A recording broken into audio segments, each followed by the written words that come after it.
Hello and welcome to Coldheart Plays Raid Shadow Legends. I am Coldheart. Thank you for joining me.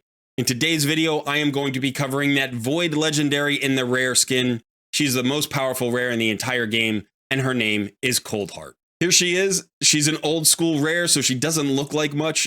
You certainly wouldn't know by looking at her that this is the most powerful rare in the game. She's better than a lot of epics and legendaries. And if you were lucky enough to pull her this weekend like I was on my new account, you're going to want to build her out right away. And you're going to want to keep her strong because she's going to get stronger as the game progresses, as you progress through the mid game and into the late game. And even at end game, you're going to continue to find uses for this amazing rare champion. I'm going to show you why she's so good, and I'm going to give you some examples of how to build her, and then we're going to take her out for a spin and see what she can do in some dungeons. So if that sounds good to you, stick around.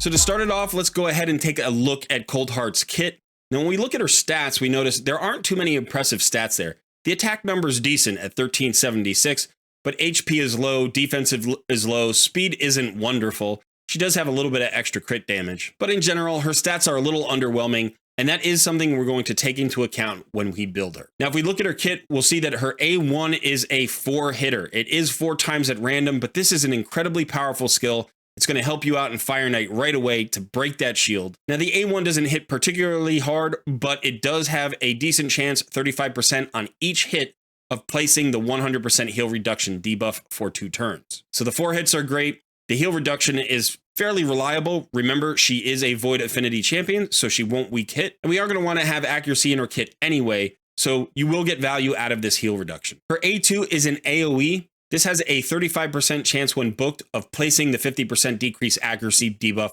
for 1 turn. It also places a poison debuff for 2 turns if the target is under heal reduction. Obviously, that heal reduction comes from the A1. When booked, this is on a 3-turn cooldown. It hits decently hard, but she is not really a wave clearing champion. She's more of a boss killer, and that's because of her A3. Her A3 is Heartseeker, and this attacks 1 enemy and does 2 amazing things. First of all, it decreases the target's turn meter by 100%. Okay, so great turn meter decrease. It is on a 4-turn cooldown, which is relatively long, but 100% turn meter reduction is very powerful. This hit does have an extra 30% chance of inflicting a critical hit, so you don't have to build her with a 100% crit rate if you don't want to. You can just get her to 70%, and this skill is going to hit very hard.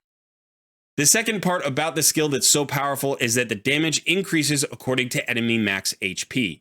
So she hits bosses really hard.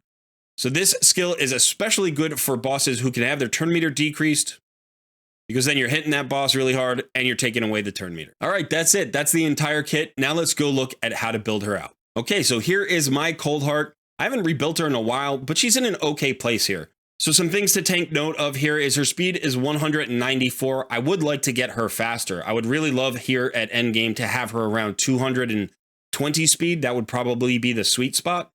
But at 194, she's doing all right. She does have a 100% crit rate. I was able to get a 100% crit rate, so why not? But you can see her crit damage is pretty high at just under 250% crit damage.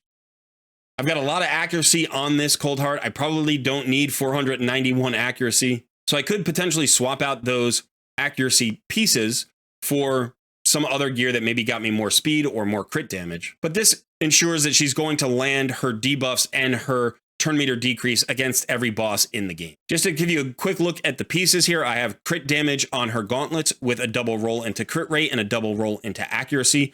So these are very good gauntlets. Obviously no speed roll here, but that's okay. And then for the chest piece, I went defensive. Now this is something that you may want to consider. Your Coldheart doesn't have great stats. She will often become the target of enemies. So you have a few different ways to handle that. You could put HP percentage on her chest plate, which makes her less likely to be targeted and a little bit more likely to survive.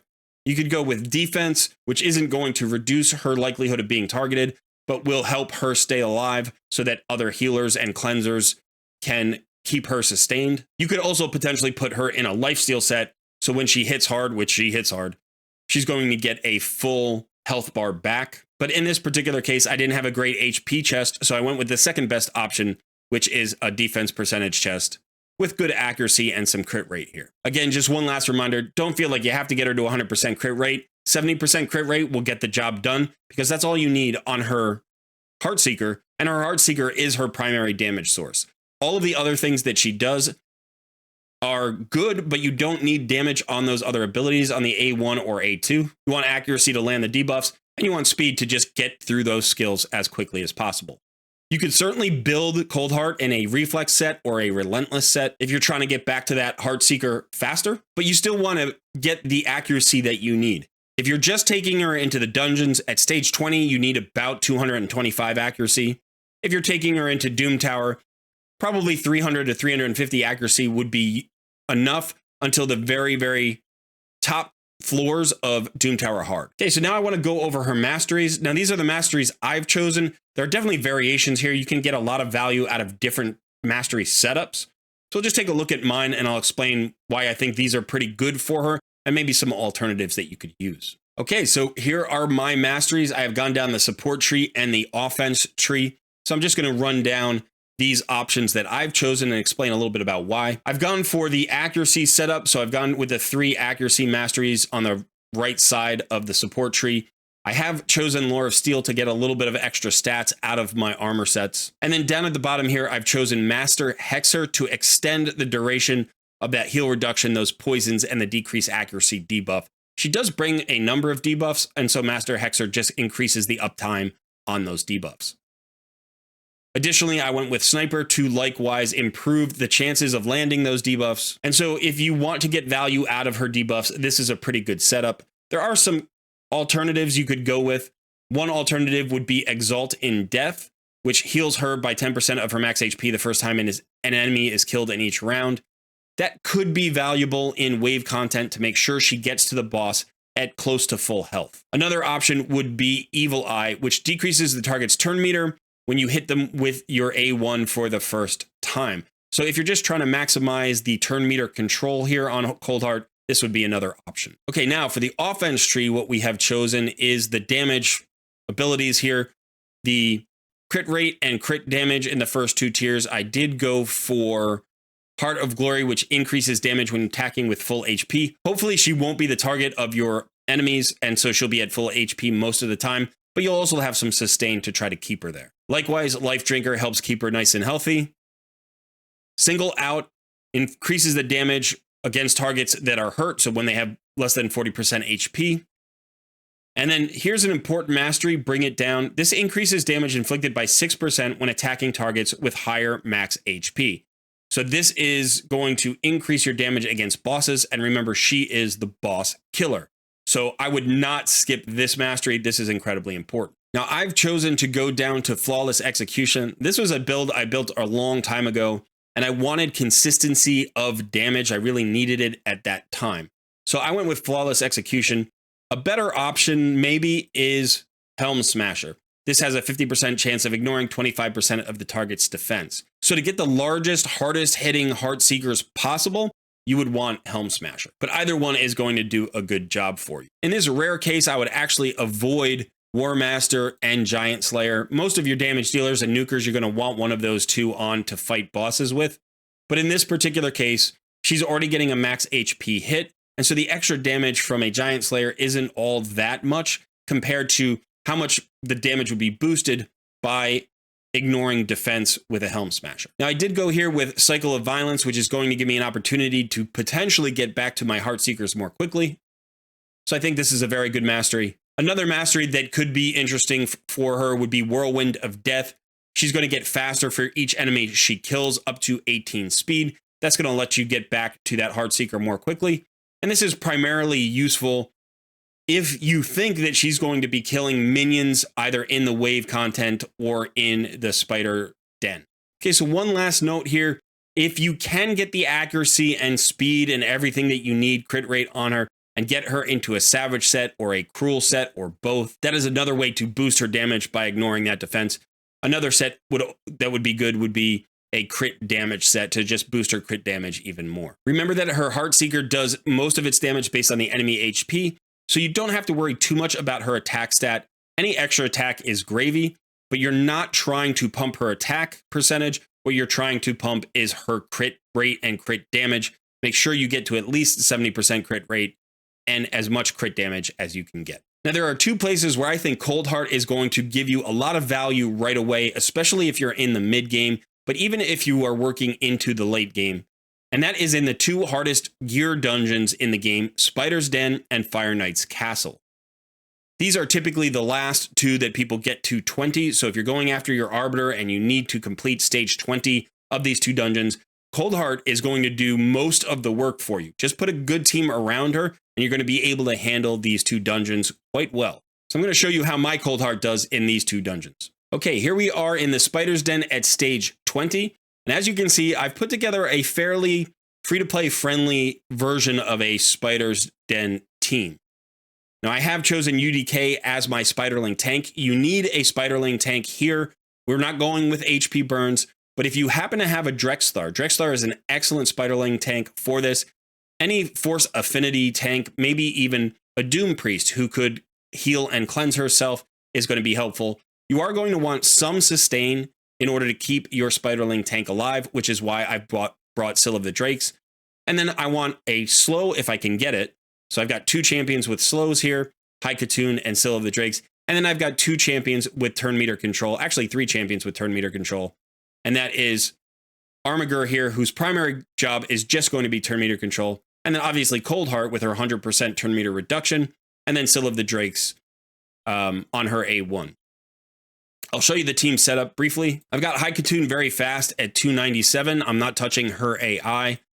I am looking to Sill to open with her AoE stun because the more we control the Spiderlings, the better off we are. Armiger, I have turned off his A2 completely. His only job here is to hit the boss with that A1 and reduce turn meter. So you'll see I do have him over 100% crit rate at 102, and he'll bring a little bit of damage with his crit damage as well. Nice and fast at 213 speed to get as much turn meter out there as possible. Ultimate Death Knight is actually just tanky. You can see he's just over 5k defense, 55k HP. He is in a Relentless set and an Immortal set, I believe. So he's going to get a lot of passive health regeneration. And between his regeneration set and Sill of the Drakes, he should never die. He should be totally fine. And that means Coldheart is not going to be the target of any Spiderlings. She would be if my Spiderling tank died because she's going to be the weakest champion. But as long as Ultimate Death Knight stays alive, she should remain unscathed. And then we already know what her build is all about. You'll notice here I am opening with her Heartseeker. And I think with the turn meter control I have on this team, that's the way to go. Get that damage out there early, get the turn meter all the way back to 0, and then start from there. Okay, so let's see how we do here. I don't think this is going to be a fast run. I don't have any HP burns. I don't have a lot of damage on this team other than Coldheart. But you're going to see that just this team that's built around enabling Coldheart is going to be able to get this job done relatively easily. And she's going to do a ton of damage along the way. All right, so here we are. We're going to open with that speed boost. High Katoon's going to get us going. We've got some stuns out there. We've got some decreased attacks out there from UDK. This is going to reduce the amount of damage he takes. You can see he's going to be healed from Sill of the Drakes and from his regen set. He also puts out a shield and a continuous heal. So he's a really good Spiderling tank. And as soon as we get around to Coldheart's skills, she's just going to be taking chunks of damage out of this Spider Queen. All right, so I'm going to let this run. It's going to be a couple of minutes, but you're going to see we're never going to be in any danger here. This is going to be a relatively easy run.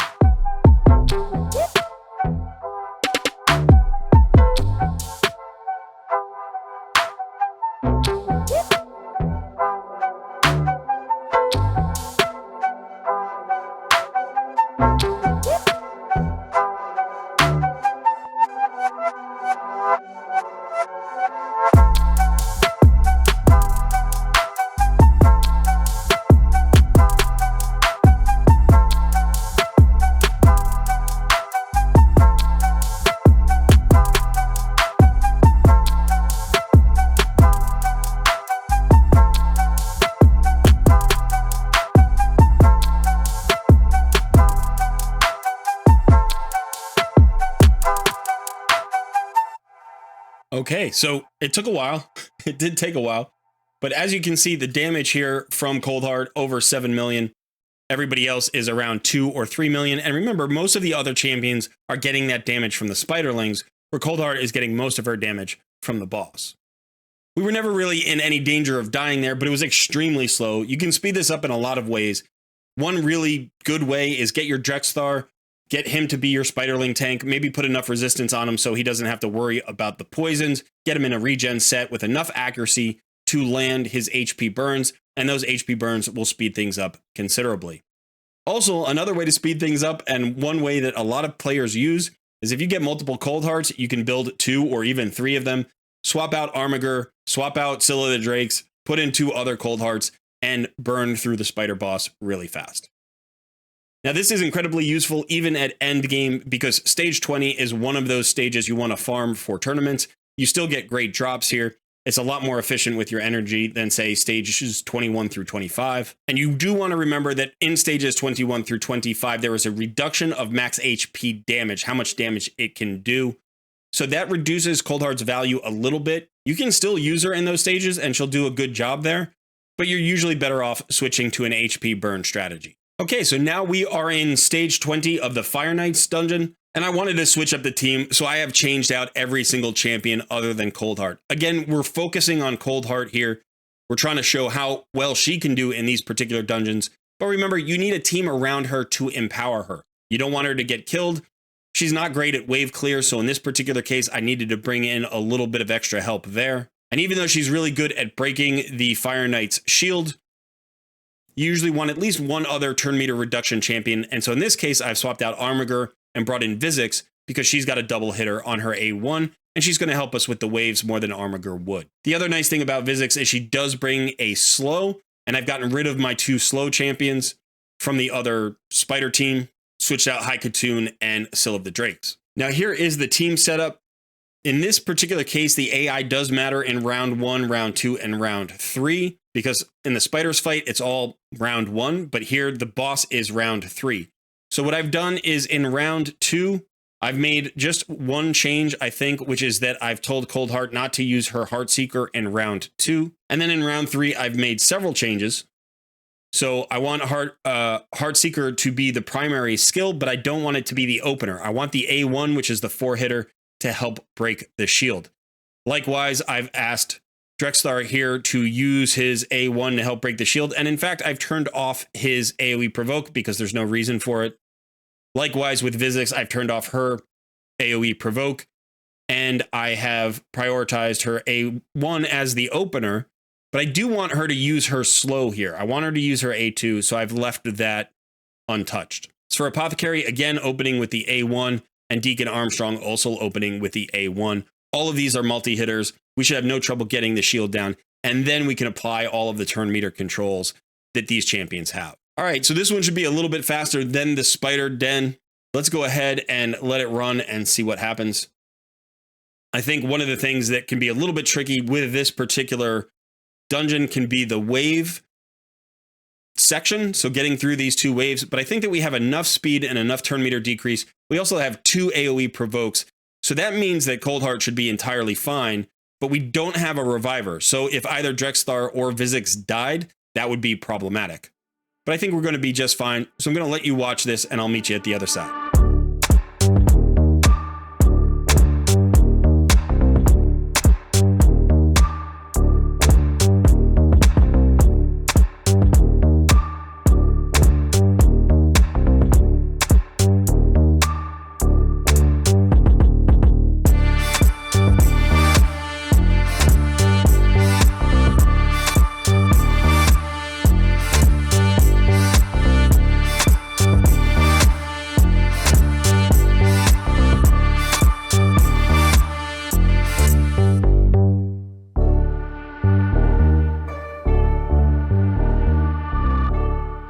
Okay, there you have it. You can see that Coldheart did nearly 2 million damage. The rest of the team combined did less than that.